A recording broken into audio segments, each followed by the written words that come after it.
The private dining room at Marcello's was elegant, all warm lighting and expensive table settings. Through the floor-to-ceiling windows, downtown Portland sparkled in the early evening light. I smoothed down my navy dress, the one my late husband Frank had always loved, and smiled at the gathering around the table. "To Mom," my daughter Jennifer said, raising her wine glass, 69 years young today, "we're so grateful to celebrate with you." Everyone lifted their glasses. My son David, his wife Patricia, Jennifer's husband Mark, and my 2 grandchildren, Emma 20, and her younger brother Tyler, 17. 8 people for what Jennifer had called an intimate family celebration. The restaurant had seemed like an odd choice for intimacy, but I'd assumed my children wanted to do something special. Jennifer had insisted on ordering for me. "Trust me, Mom, I know what you like." The wine appeared before I could object. A deep red Cabernet in a crystal glass that caught the light beautifully. I reached for the glass, already anticipating that first sip, when Emma's hand clamped down on my wrist. "Hard, Grandma, don't drink anything. We need to leave right now." Her voice was low, urgent, and her face had gone completely white.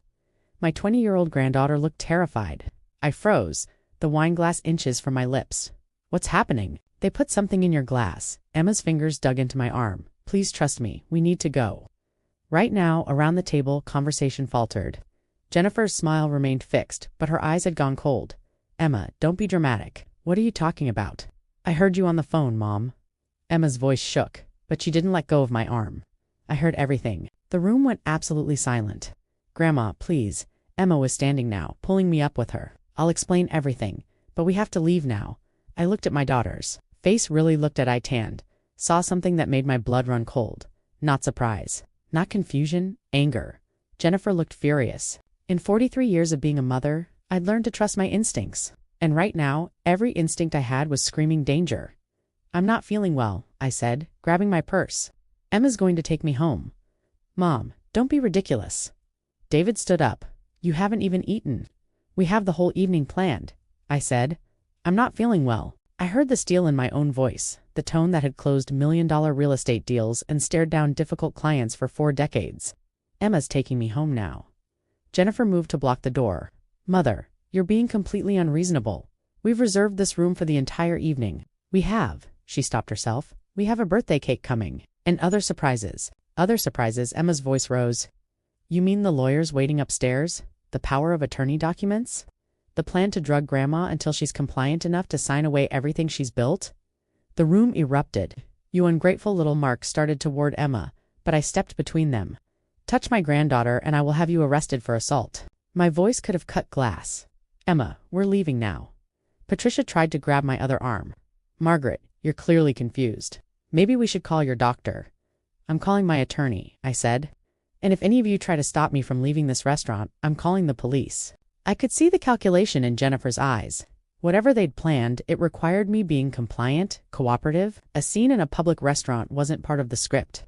"Fine." Jennifer's voice was ice. "Go home. But when you realize how ridiculous this is, don't expect an apology from us." Emma had her phone out, already recording. "I'm documenting everything, every word you say, every move you make.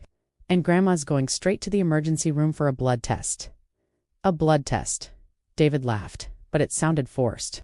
"For what?" "For whatever veterinary sedative Uncle Mark's friend from the clinic provided." Emma's hand was steady on her phone. "The same acepromazine you've been talking about for 3 weeks. David's face went from red to white in an instant. We walked out of that restaurant with 8 pairs of eyes burning into our backs. Emma kept her phone recording until we reached my car in the parking garage. Then she started shaking so hard I had to hold her. "You saved my life," I whispered into her hair.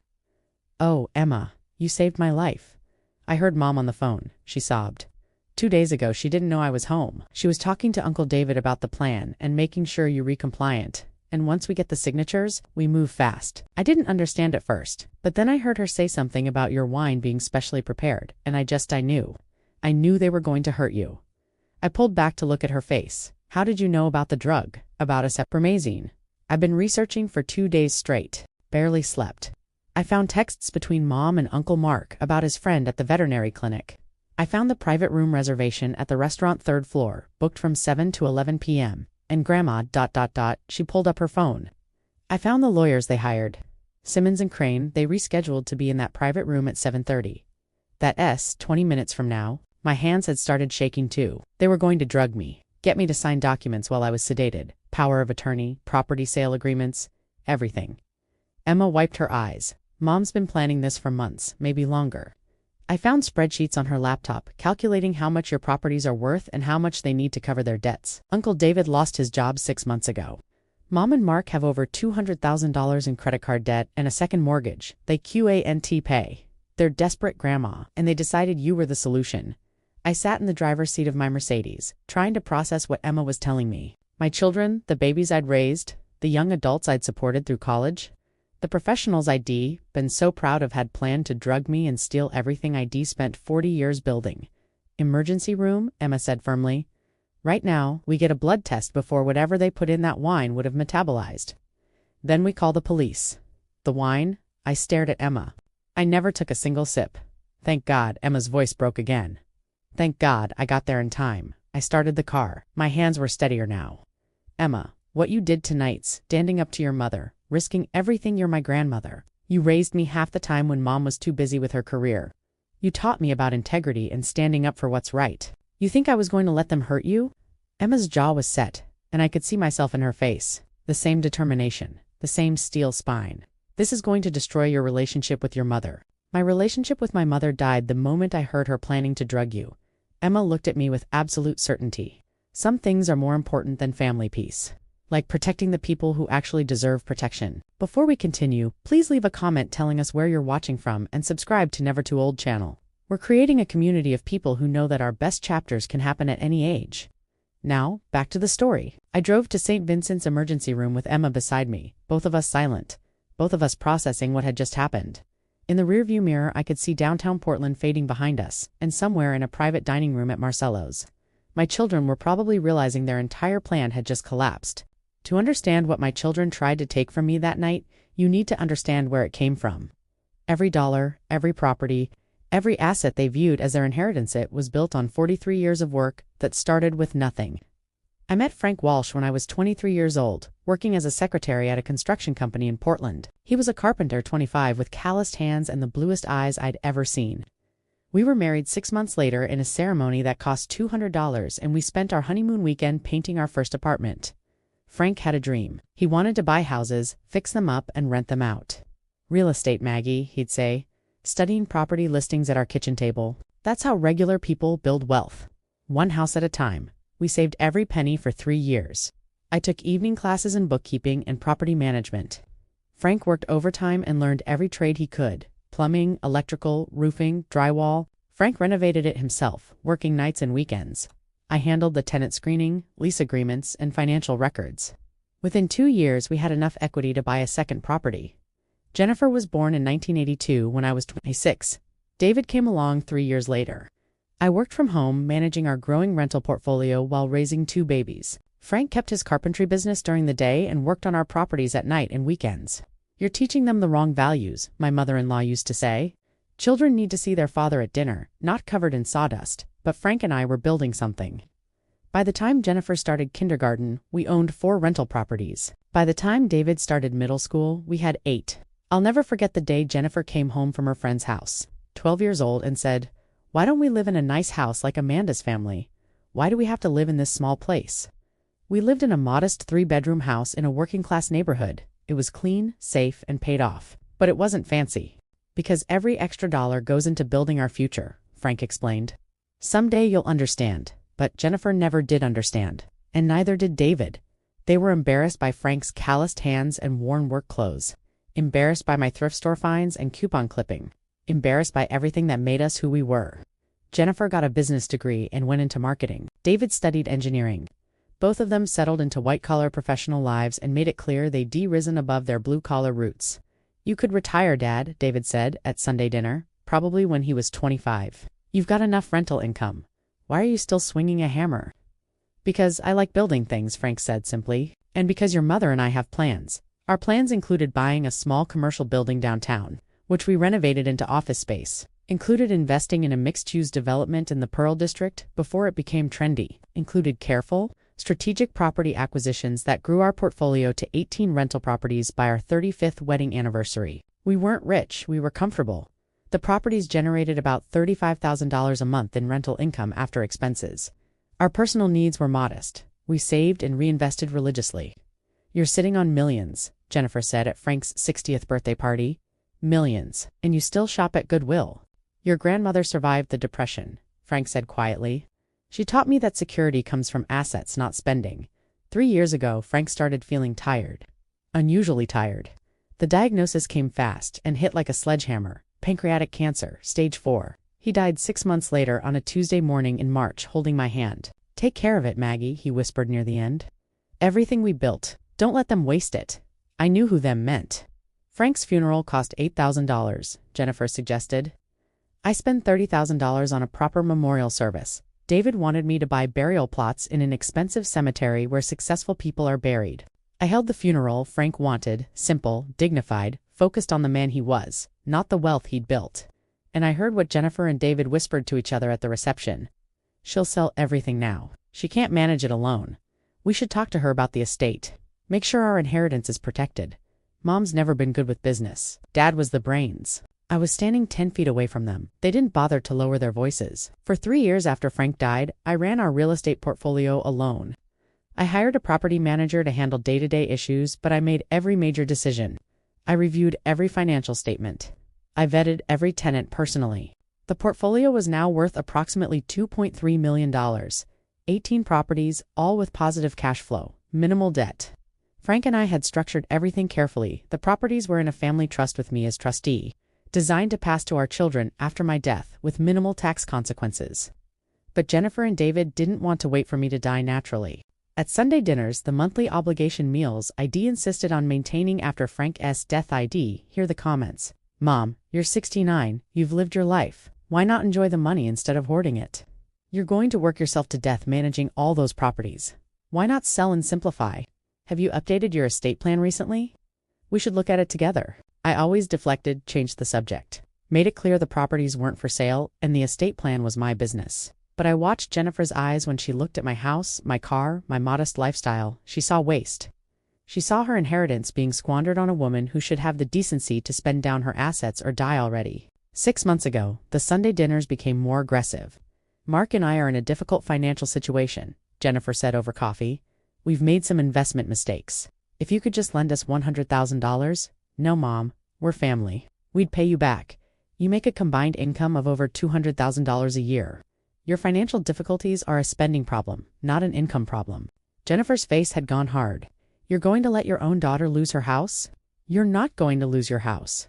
You going to stop spending $5,000 a month on restaurants and luxury goods and start living within your means? No. That's when I saw it. The flash of pure rage in my daughter's eyes.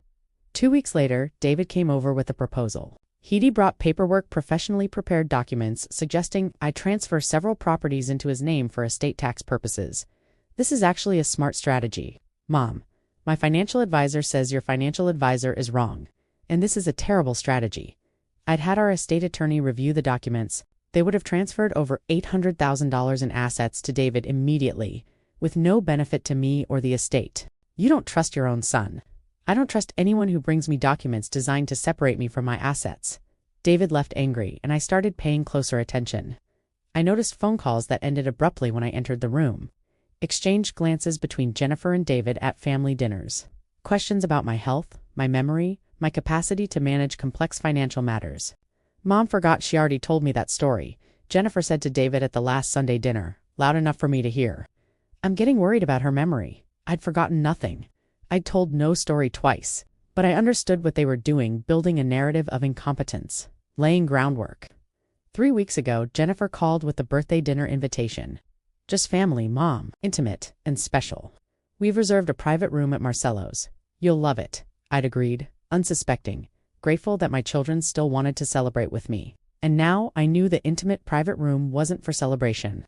It was for privacy. For lawyers and documents and drugged wine and a plan that had probably taken months to arrange. They viewed their inheritance as wealth that was being wasted on a woman who already lived long enough. They decided to take it early, by force if necessary, using drugs to make me compliant enough to sign my life's work away. Dr. Sarah Chen was the ER physician on duty when Emma and I arrived at St. Vincent's at 7:45 p.m. She looked about 40, sharp, and efficient, with no patience for nonsense. You believe someone drugged you? She asked, pulling up a chair. I believe someone attempted to drug me, I corrected. My granddaughter warned me before I could drink the wine. I didn't consume anything. But we need to know what they put in the glass, Emma said urgently. In case they try to claim Grandma is confused or paranoid, we need proof this happened. Dr. Chen looked between us, processing. Why would someone drug you, Mrs. Walsh? To steal $2.3 million in real estate assets. I kept my voice steady. My daughter and son planned to sedate me, get me to sign power of attorney documents, and liquidate my properties before I could recover. I watched Dr. Chen's face change from skepticism to concern. That's elder abuse, potentially attempted murder, depending on the drug and dosage, which is why we need a blood test. Now, I leaned forward. Doctor, I'm a 16-9-year-old widow with full mental capacity and a real estate portfolio my children want. Tonight, they arranged what they called an intimate birthday dinner in a private room at an expensive restaurant. They ordered for me without asking. My daughter's husband's friend works at a veterinary clinic, and my granddaughter overheard them discussing drugging my wine with S-primazine. Dr. Chen's expression darkened. That's a veterinary sedative. It would make you confused, compliant, and docile enough to follow instructions. In an elderly person, the dosage would be critical too much, could cause respiratory depression or cardiac arrest. Can you test for it? Yes, we'll do a comprehensive toxicology screen. If S-primazine is present, we'll find it. Dr. Chen stood. But Mrs. Walsh, if what you're telling me is true, you need to call the police tonight. This isn't just a family dispute. I know. My voice was steady. We will. But first I need the evidence to be irrefutable. While Dr. Chen drew my blood, Emma had her phone out scrolling rapidly. Grandma, I'm calling Uncle Frank's attorney, Richard Morrison. He's done all your estate work, right? I nodded. Frank had used Richard Morrison for 20 years. He was expensive, thorough, and fiercely protective of his clients. It's after 8 on a Friday night. Emma. He won't answer. His card says 24-hour emergency line for established clients. Emma was already dialing. This qualifies as an emergency. Richard Morrison answered on the third ring. Emma explained the situation in rapid, precise sentences. The overheard phone conversation, the drugged wine, the private room with lawyers, my escape. When she finished, there was a long silence. Put your grandmother on the phone. I took the phone. Richard, Margaret, are you certain about this? You're accusing your children of conspiracy to commit elder abuse and fraud? I'm certain Emma overheard the planning. She identified the drug source. And I am at the emergency room right now, getting a blood test to confirm what was in that wine glass. Another silence then. I'm coming to the hospital. Don't talk to anyone from your family. Don't answer any calls. And don't leave until I get there. And Margaret, this is the kind of thing that ends with criminal charges. I know. Richard Morrison arrived 45 minutes later, still in his golf clothes, looking grim. He found us in a private consultation room where Dr. Chen had moved us for privacy. The toxicology results will take a few hours, Dr. Chen explained. But Mrs. Walsh's vital signs are normal, and she's clearly mentally competent. Can you document that? Richard asked immediately. Full cognitive assessment.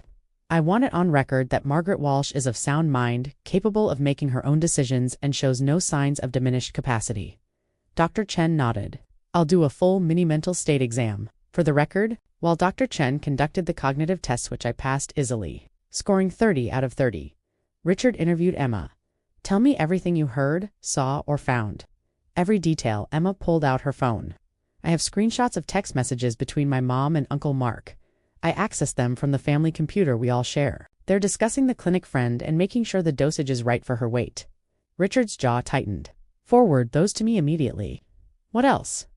Reservation confirmation at Marcelo's private dining room.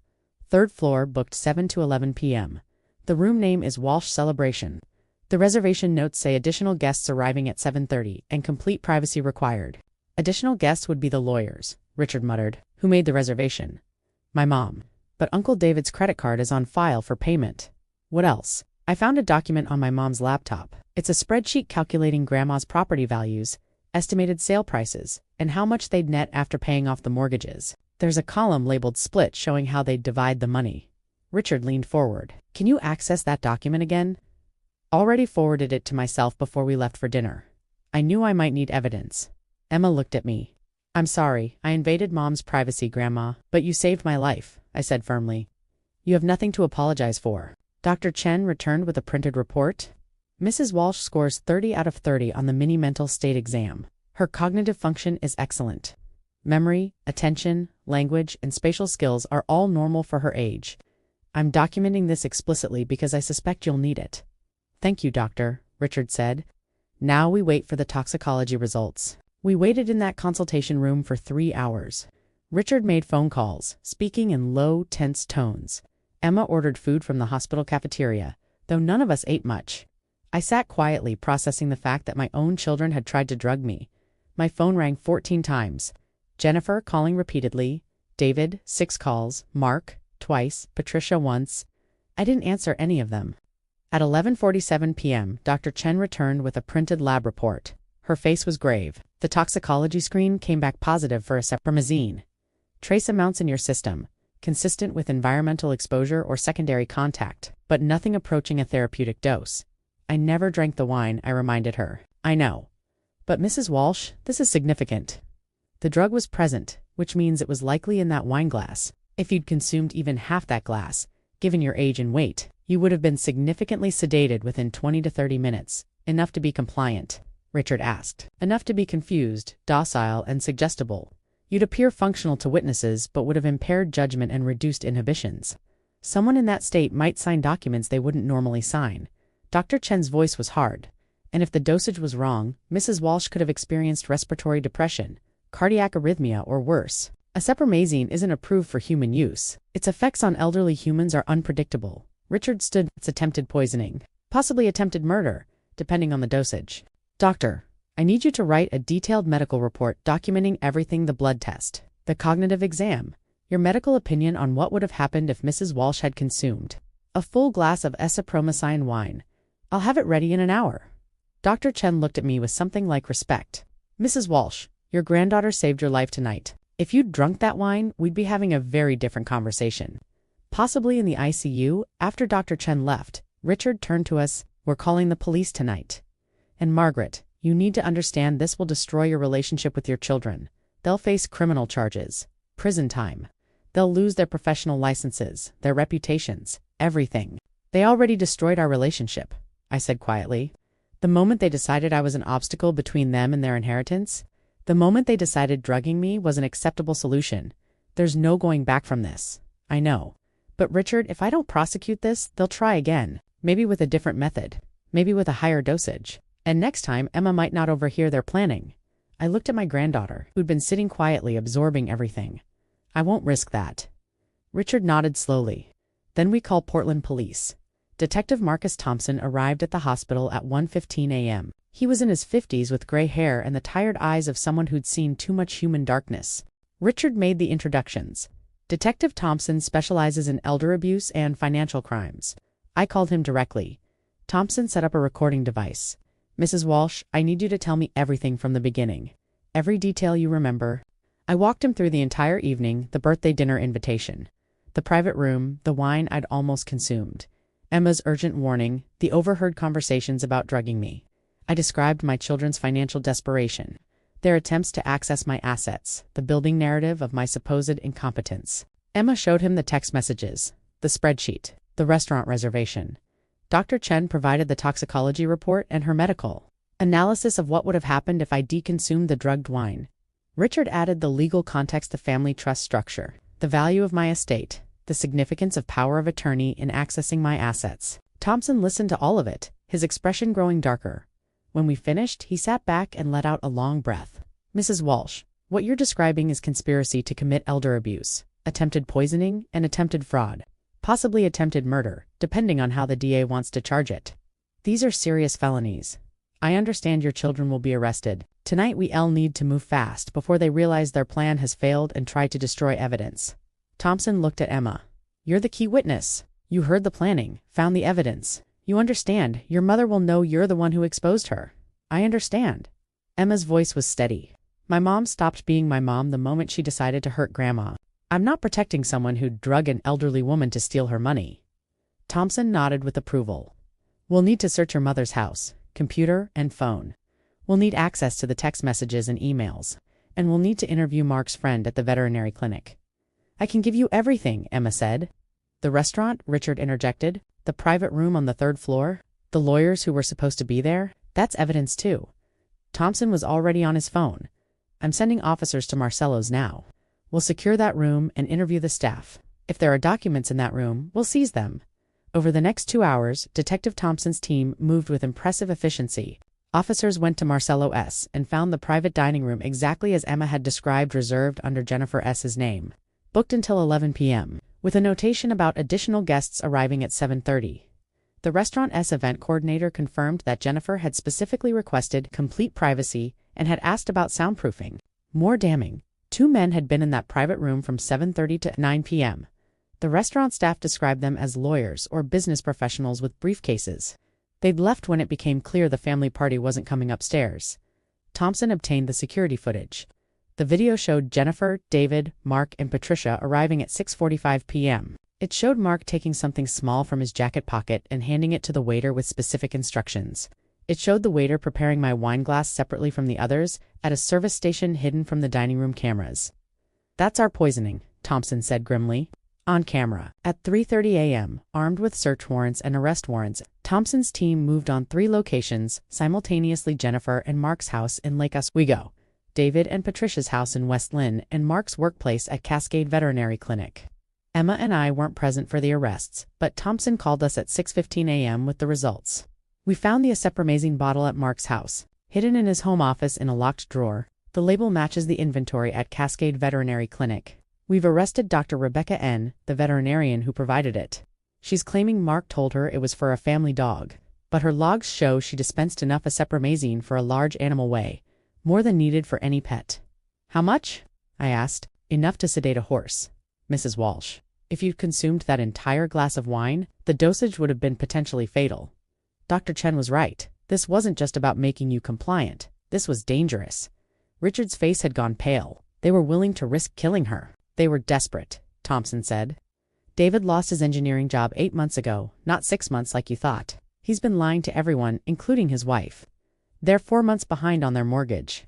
Jennifer and Mark have $287,000 in credit card debt, a second mortgage, and a business loan for Mark's failed restaurant investment. They were weeks away from foreclosure and bankruptcy. So they decided to drug me and steal my assets before they lost everything," I said. "Exactly. And Mrs. Walsh, we found the documents. In that private room at the restaurant, locked in one of the lawyer's briefcases that he left behind when he fled." Thompson's voice was hard. "Power of attorney papers, property sale agreements, transfer deeds, everything pre-filled with your information, just waiting for your signature." "Pre-filled." Richard leaned forward. "They had specific properties identified, 7 of your 18 properties, the ones with the most equity and easiest quick sale potential. Total value approximately $1.7 million. The sale agreements were with a cash buyer, probably someone they'd already lined up. The paperwork shows closing scheduled for 2 weeks from now." I felt sick. They were going to sell 7 of my properties in 2 weeks. That was the plan. Drug you tonight, get the signatures while you were sedated, rush the sales through before you could recover or object. By the time you were clear-headed enough to realize what happened, the properties would be sold and the money gone. "What about the lawyers?" Richard asked. "Who are they?" "Robert Simmons and Carl Crane. Small firm, questionable reputation. We're investigating whether they knew about the drugging. They're claiming they thought this was a legitimate estate planning session, but the timing is suspicious. They were scheduled to arrive exactly when Mrs. Walsh would have been most sedated." Richard made a note. "If they knew, that's conspiracy. If they didn't know but should have suspected, that's professional negligence. Either way, I'll be filing bar complaints," Thompson continued. "All 4 of them are in custody. Jennifer Walsh, David Walsh, Mark Peterson, and Patricia Walsh.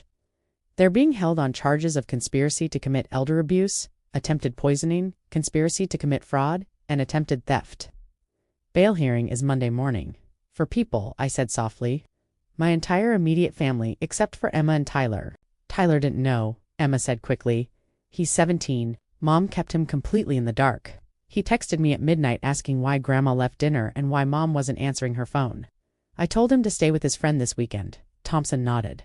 "We've confirmed Tyler had no knowledge. He's not being charged. But, Emma, you'll need to prepare for your brother to be very angry with you." "I know." Emma's voice was small. "But I'd rather have Tyler angry at me than have Grandma dead." As dawn broke over Portland, I sat in that hospital consultation room and tried to process what had happened in 12 hours. My 69th birthday had started with a dinner invitation and ended with my children in jail. "What happens now?" I asked. "Now we build the case," Thompson said. "We'll need your full cooperation. Detailed statements, financial records, Emma's testimony about what she overheard, the physical evidence, the acepromazine bottle, the text messages, the spreadsheet, the restaurant video, the documents from the private room, The evidence is overwhelming, Richard added. Margaret, this is going to trial. The DA will want to make an example of this case. Elder abuse with premeditation, drugs, conspiracy. This is everything they hate. Good, I said, surprising myself with the vehemence in my voice. Let them make an example. Maybe it will stop other people from trying the same thing with their elderly parents. Thompson stood to leave. Mrs. Walsh, one more thing. We found emails between Jennifer and David going back 6 months. They've been planning this for a long time. There are discussions about your health, your competence, how to handle the Margaret problem. There's an email from David saying, once we get POA, we move fast. She'll be confused for days, maybe weeks. By then it's done. They thought I'd be so sedated I wouldn't be able to stop them. They thought you'd be in a hospital or care facility deemed incompetent, with them holding all legal authority over your assets. Thompson's voice was gentle. Mrs. Walsh, they were planning to have you institutionalized. We found research on memory care facilities and involuntary commitment procedures. The room went silent. They were going to lock me away, I whispered. Drug me, steal my assets, and lock me away so I couldn't fight back.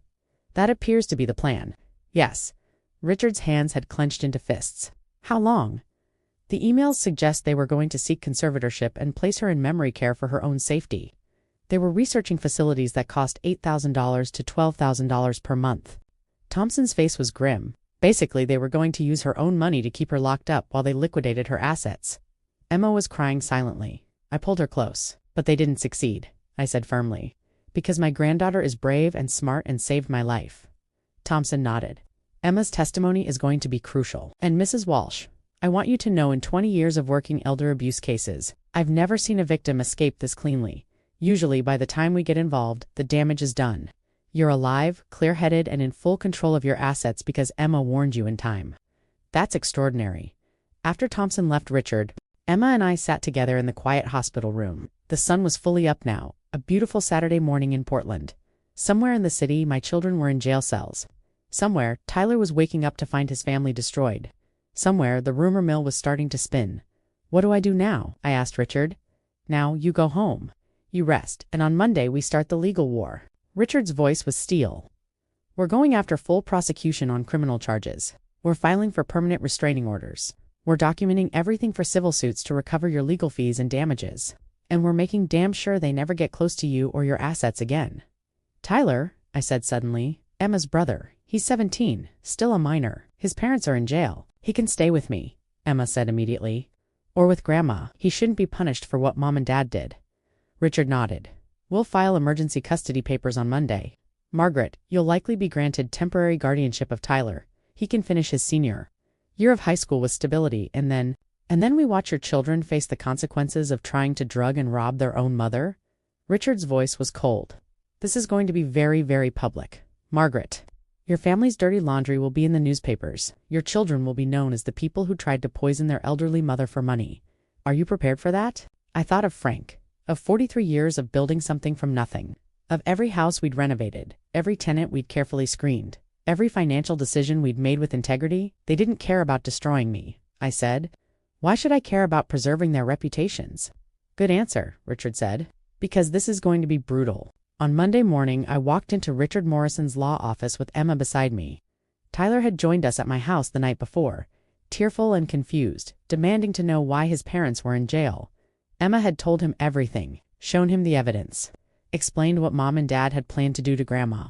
Tyler had gone white, then red, then locked himself in the guest room for 2 hours. When he emerged, his eyes were swollen, but his jaw was set. I'm testifying, he'd said. Whatever you need. I'm on Grandma's side. Now, the three of us sat in Richard's conference room while he laid out the battle plan. No, the bail hearing is this afternoon. The DA is arguing for high bail, given the severity of the charges, and the fact that all 4 defendants have strong financial motivation to flee. I expect bail to be set at $100,000 to $250,000 each. Can they afford that? I asked. Unlikely. They'd need to post 10% cash, $10,000 to $25,000 each. Given their financial situation, I doubt they have access to that much liquid cash. Richard pulled out a document. But Margaret, you need to prepare for them to ask you to bail them out. No, they will ask. Jennifer will call you crying. David will beg. Patricia will claim the children need their parents home. You need to be prepared to say no and mean it.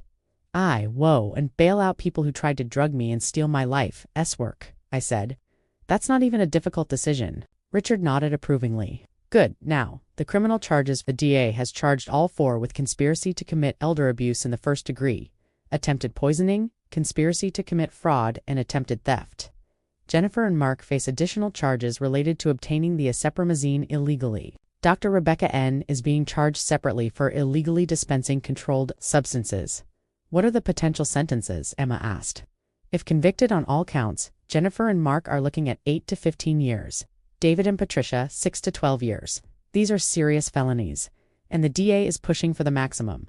Tyler made a small noise. I reached over and squeezed his hand. I know this is hard, I told him, but what they did? I know what they did. Grandma. Tyler's voice was rough. I heard the voicemail Dad left you Saturday night. He was screaming at you, calling you paranoid and delusional, saying you'd ruined the family over nothing. But it wasn't nothing. They tried to poison you. Richard pulled up a recording on his laptop. Speaking of that voicemail, Margaret, you need to hear this. He pressed play.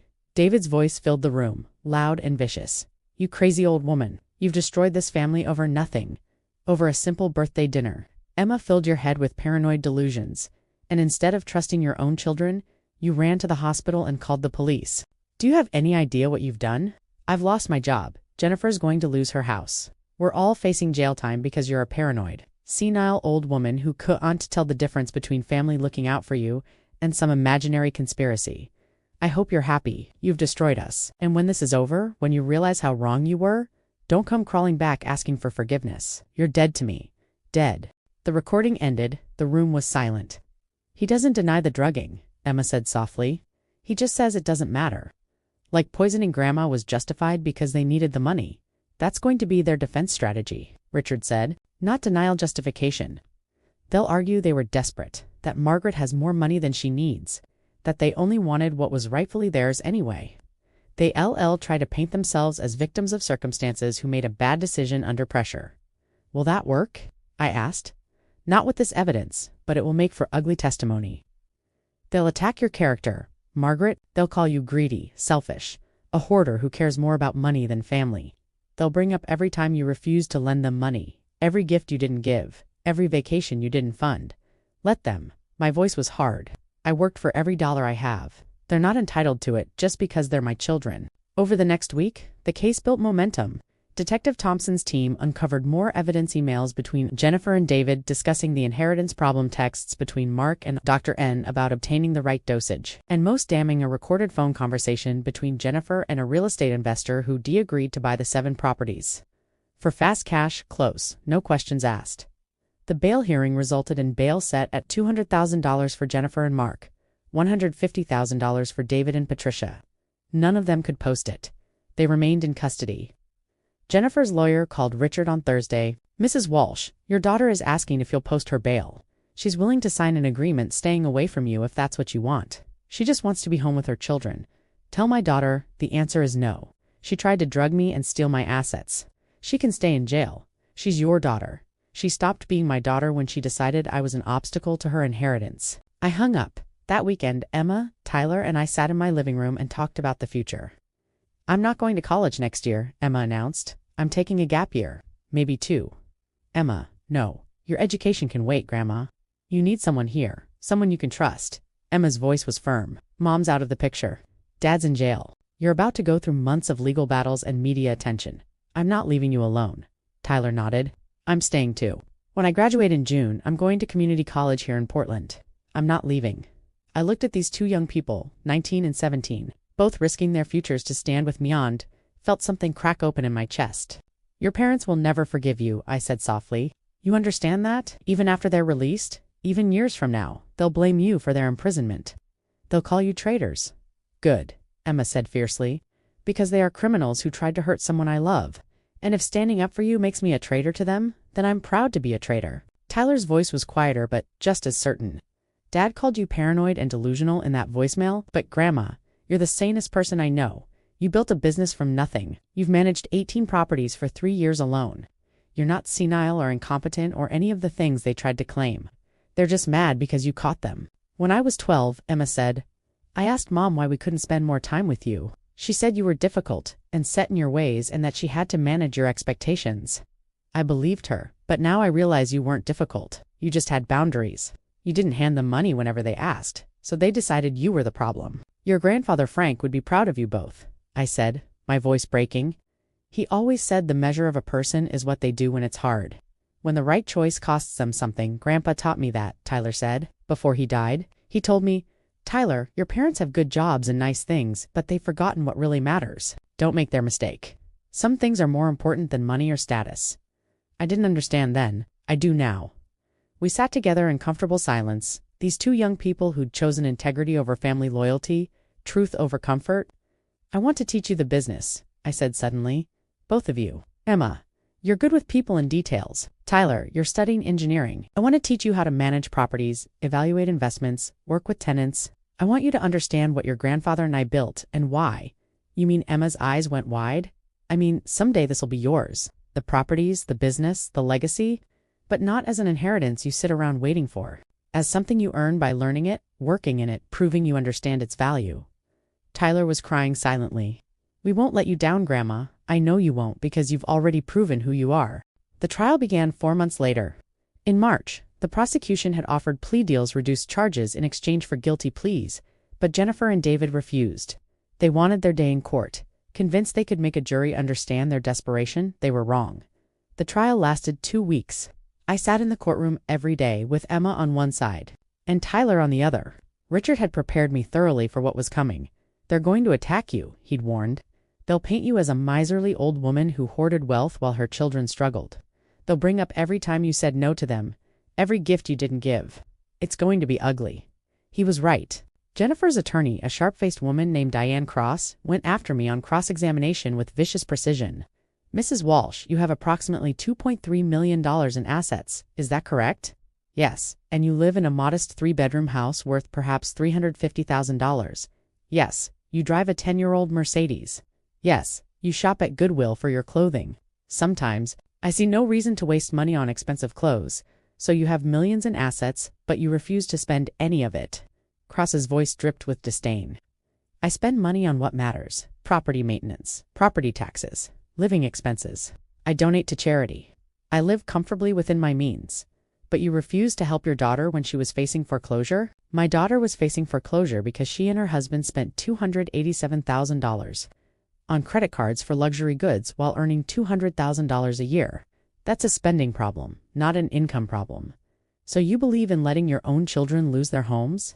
I believe in letting adults face the consequences of their financial decisions. I kept my voice calm.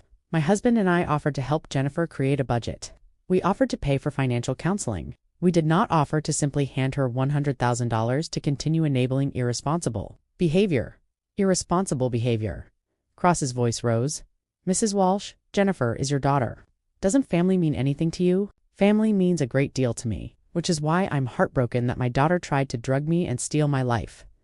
Work that shut her up. The prosecution was devastating. They presented the acepramazine bottle with Mark's fingerprints, the text messages discussing dosage and timing, the spreadsheet calculating property values and projected splits, the restaurant video showing Mark tampering with my wine, the documents from the private room pre-filled and ready for my signature. And they presented Emma. My granddaughter took the stand in a dark blue dress, her hair pulled back, looking older than her 19 years. She told the jury about overhearing her mother's phone conversation, about finding the texts and the spreadsheet, about warning me just in time. Why did you do it? The prosecutor asked. Why risk your relationship with your mother? Because my grandmother is a good person who worked her whole life to build something, and my mother was planning to poison her and steal it. That's not complicated. You don't let people hurt the people you love, even if the person doing the hurting is your parent. Jennifer's attorney tried to rattle her. Emma, isn't it true you've always been closer to your grandmother than your mother? Yes, isn't it true you resented not getting more financial support from your parents? No. I had a college fund. I had everything I needed. But your grandmother has millions. Didn't you think you deserved more? Emma looked directly at the jury. My grandmother offered to pay for my college completely. I took out loans instead because I wanted to learn the value of paying my own way, the way she and Grandpa did. I don't think I deserve her money just because I'm related to her. I think I deserve her respect because I tried to live up to the values she taught me. The courtroom was silent. Tyler testified to explaining how he'd known nothing about the plan but had seen his parents' increasing desperation and financial stress. I heard Dad on the phone multiple times talking about the inheritance, and when Mom finally lets go, I thought he was just complaining. I didn't realize they were actually planning to drug her. The defense tried to paint the 4 defendants as desperate but good people who made one terrible mistake under pressure. It didn't work. Dr. Chen testified about the medical effects of acetaminophen and what would have happened if I deconsumed the drugged wine. Mrs. Walsh would have been significantly impaired, confused, compliant, and easily manipulated. In someone her age, the dosage found in that wine glass could have caused respiratory depression or cardiac arrest. This wasn't just about making her sign papers. This was genuinely dangerous. Detective Thompson walked the jury through the elaborate planning 6 months of emails and texts, the illegal procurement of veterinary drugs, the arrangement with shady lawyers, the setup of the private room, the coordination of timing. This wasn't a desperate impulse, Thompson said. This was a calculated conspiracy to drug an elderly woman, steal her assets, and potentially have her institutionalized to prevent her from fighting back. The level of premeditation here is extraordinary. The jury deliberated for 6 hours, guilty on all counts. Jennifer sat frozen as the verdict was read. Mark put his head in his hands. David stared at the jury with pure hatred. Patricia sobbed. Sentencing came 2 weeks later. Judge Robert Martinez was in his 60s, stern and no-nonsense. He'd presided over the trial with barely concealed disgust for the defendants. "I've been on the bench for 23 years, he said. "I've seen a lot of elder abuse cases, but I have rarely seen this level of calculated cruelty. These defendants didn't just want money, they were willing to poison their own mother, risk her life, and potentially have her institutionalized to steal assets she'd spent 40 years building. The victim in this case is a successful business owner, a widow who continued managing her properties after her husband's death. A woman of complete mental competence who committed no wrong except refusing to fund her children's irresponsible spending." He looked at Jennifer and David with cold eyes. "You viewed your mother as an obstacle, as someone who lived long enough and should have the decency to die or at least hand over her money. That view of elderly parents as expendable once they served their purpose is exactly the attitude this court will not tolerate." Jennifer Walsh, 12 years in state prison, eligible for parole after 8. Mark Peterson, 10 years in state prison, eligible for parole after 7. David Walsh, 11 years in state prison, eligible for parole after 7. Patricia Walsh, 8 years in state prison, eligible for parole after 5. Additionally, permanent restraining orders preventing any contact with me. Restitution of $350,000 to cover my legal fees and damages. Professional consequences: Jennifer lost her marketing license. David lost his engineering license. Mark was permanently banned from any veterinary-related work. The courtroom erupted. Jennifer was screaming, David was shouting at me. Patricia collapsed. I sat quietly between Emma and Tyler, feeling nothing but a deep, bone-deep weariness. "Is it over?" Tyler whispered. "The criminal part is over," Richard said.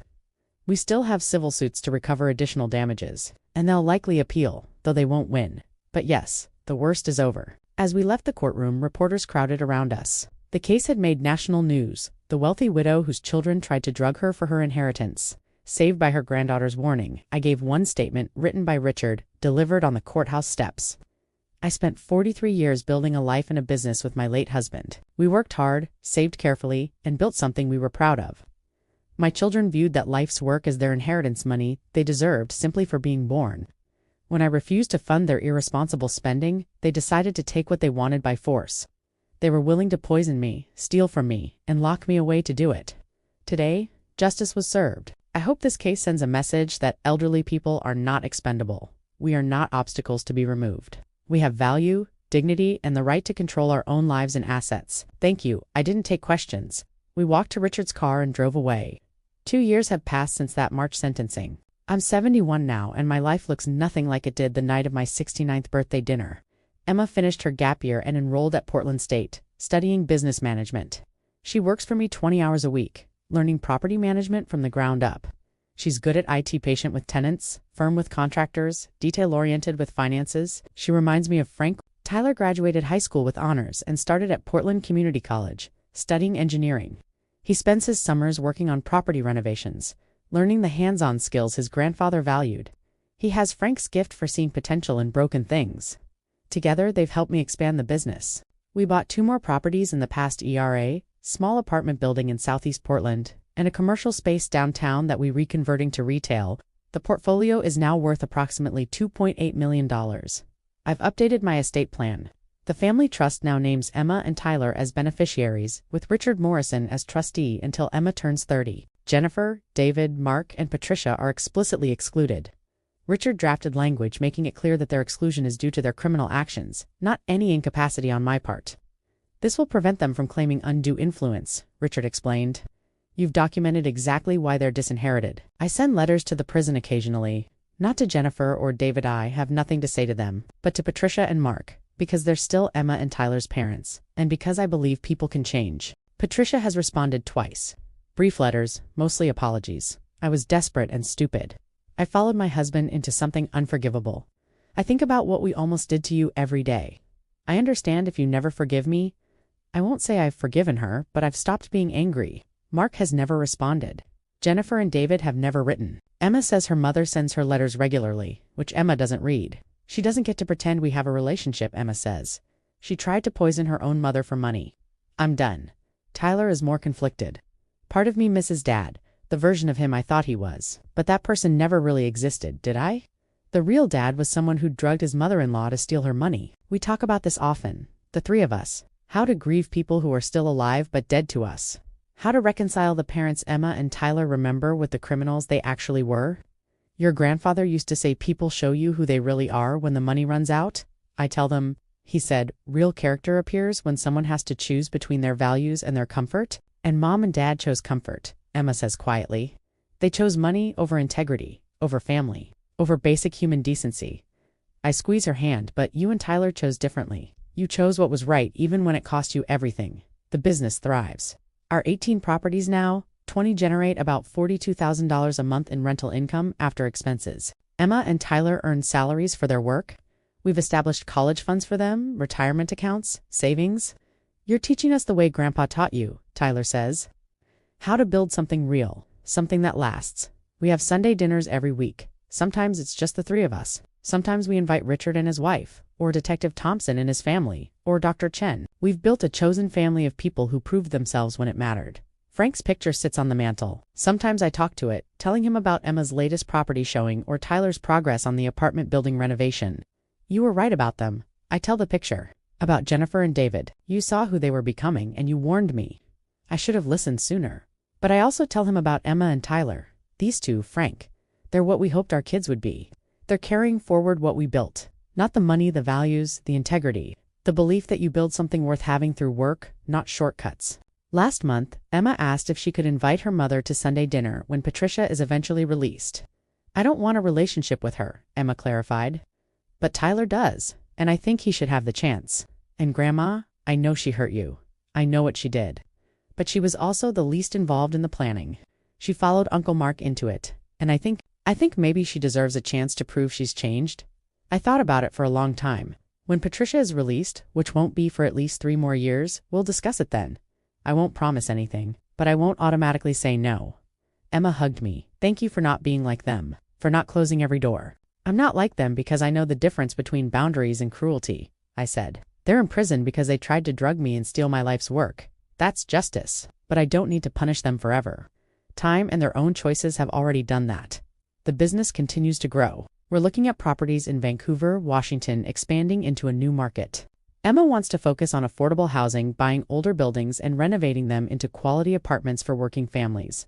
Like Grandpa did, she says, building something that matters, not just something profitable. Tyler is designing energy-efficient renovation plans, learning to blend old building bones with modern sustainability. They're better than we were, I told Frank's picture. Smarter, more educated, with bigger vision. They're going to build something amazing. 6 months ago, Jennifer's first parole hearing was denied. The parole board cited lack of genuine remorse and continued attempts to minimize victim impact. She'll be eligible again in 2 years. David doesn't even try for parole.